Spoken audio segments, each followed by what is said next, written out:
Despierta España, que no te engañen. La izquierda y el fango. No hay mejor defensa que un buen ataque. Este principio básico del arte de la guerra no es algo exclusivo de las estrategias bélicas, sino que su vigencia y aplicación se extiende a todo tipo de campos, desde el deporte y la actividad empresarial a la política.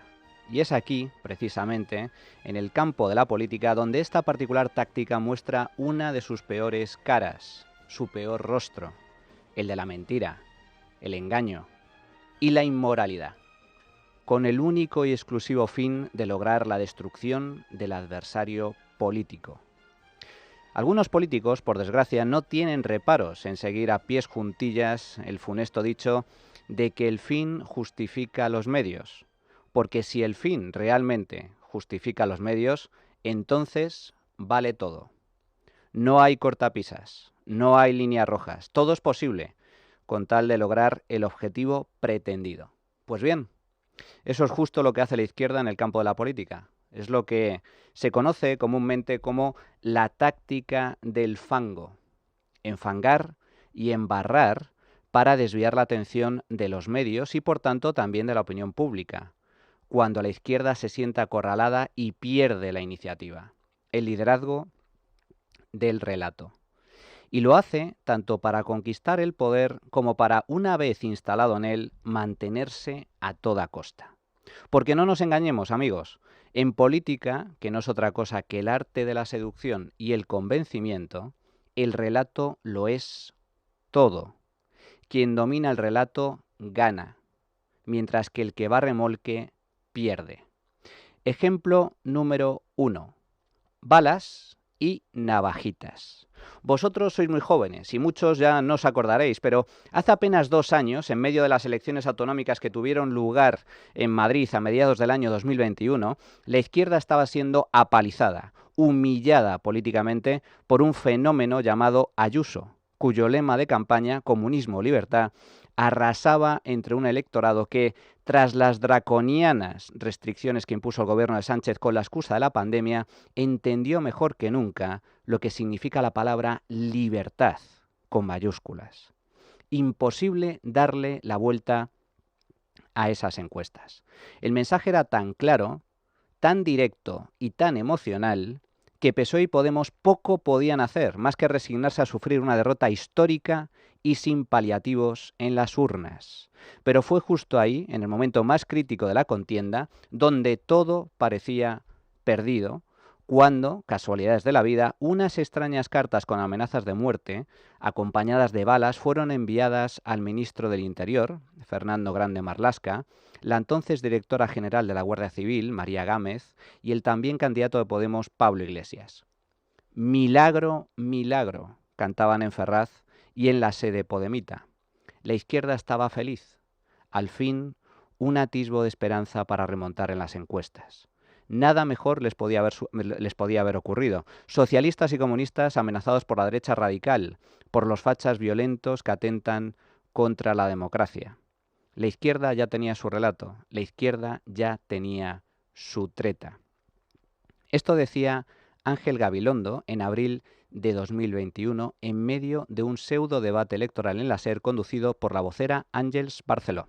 Yo esperaba que el señor Iglesias iba a volver, pero ha sido directamente amenazado y desde luego no podemos permitir que el odio se imponga sobre las personas en este momento en la democracia. Tenemos que estar con los que han sido amenazados expresamente y tenemos que estar, en su caso, con cada uno concreto. Yo ahora estoy con el señor Iglesias, que estaba aquí, y lo que hay que hacer, y llamo a los ciudadanos que vayan a votar para que ganemos al odio en las urnas.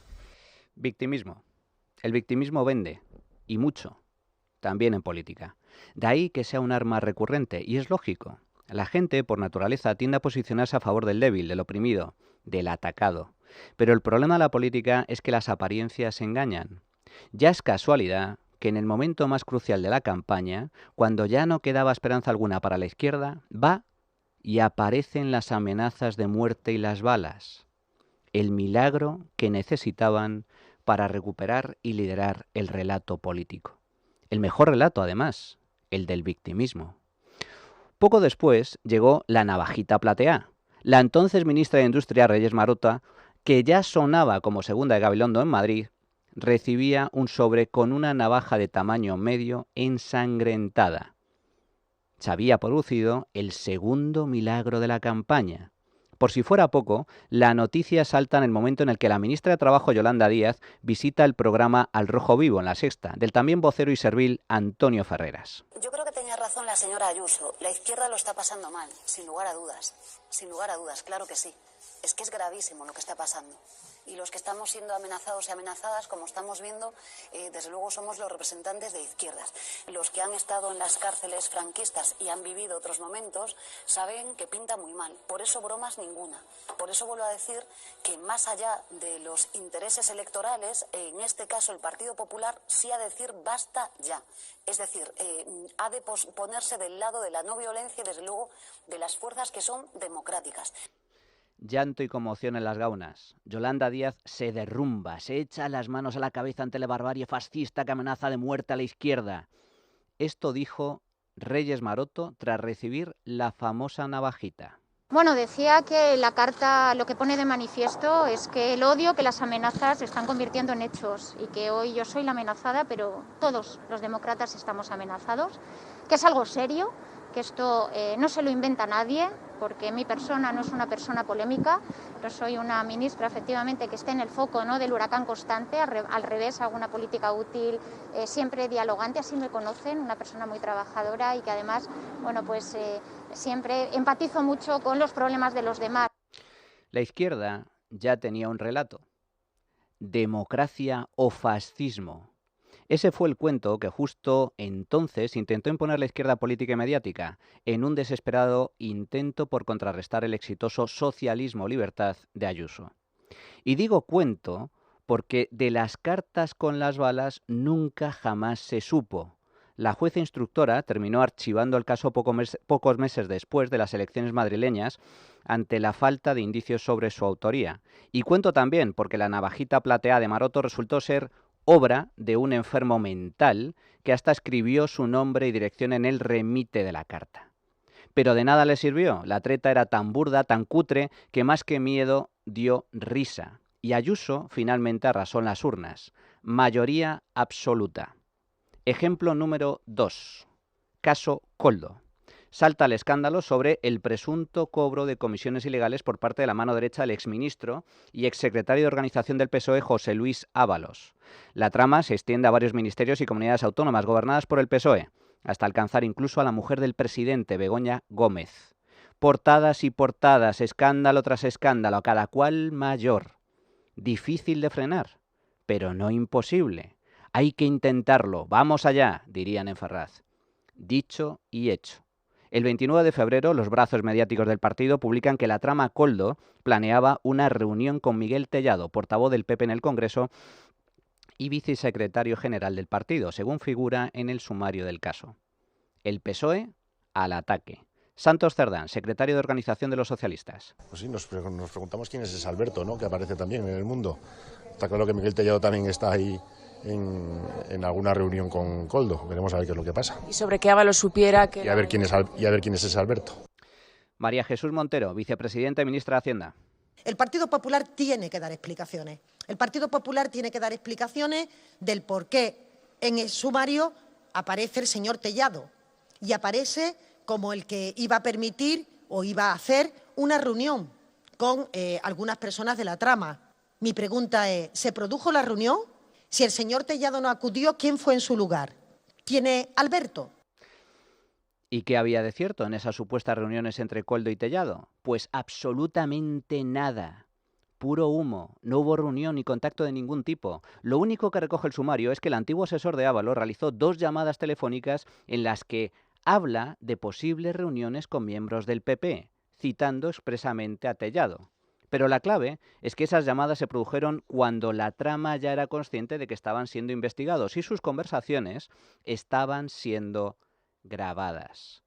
No hubo reunión, no hubo contacto. Lo que hubo fue un intento de manipulación por parte de los investigados para embarrar y desviar la atención.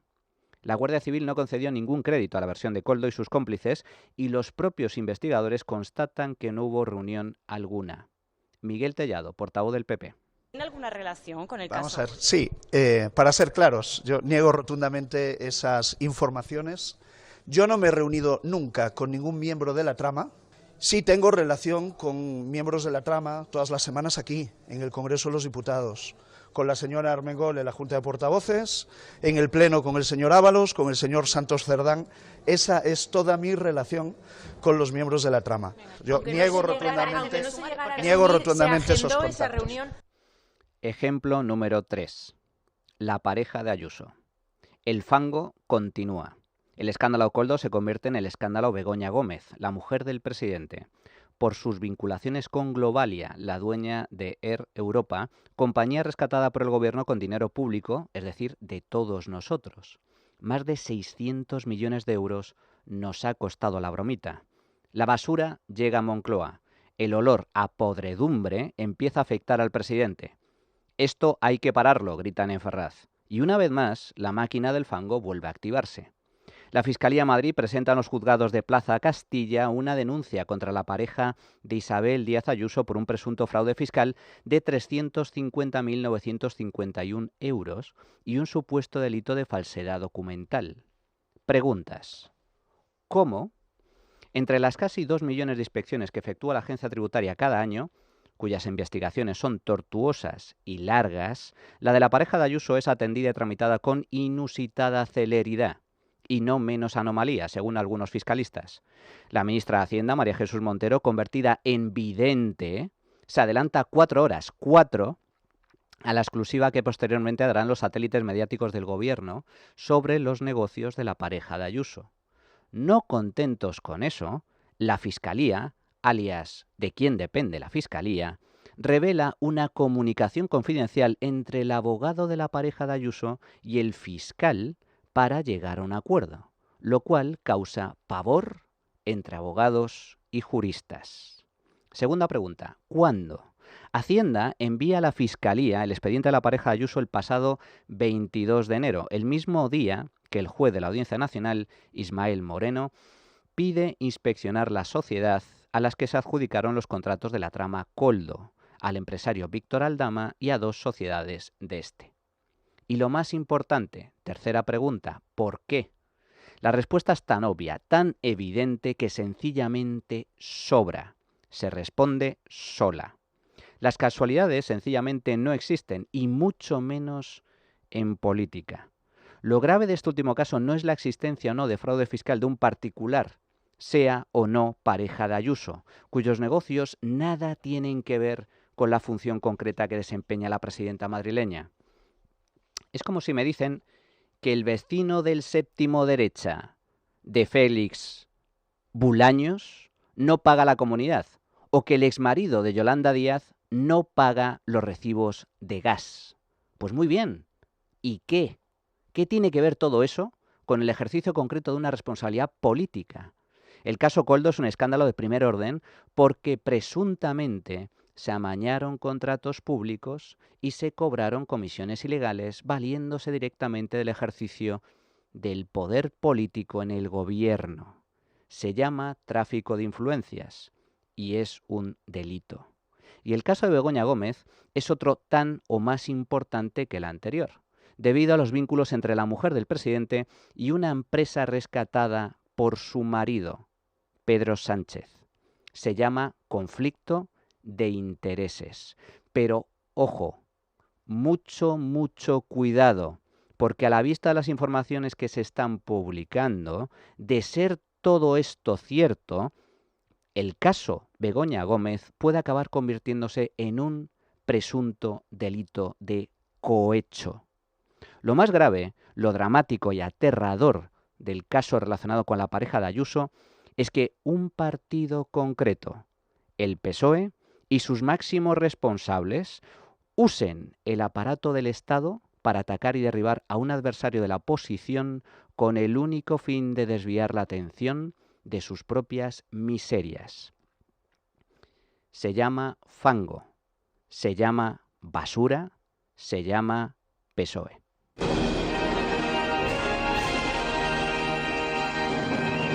La trinchera de llamas. Es radio.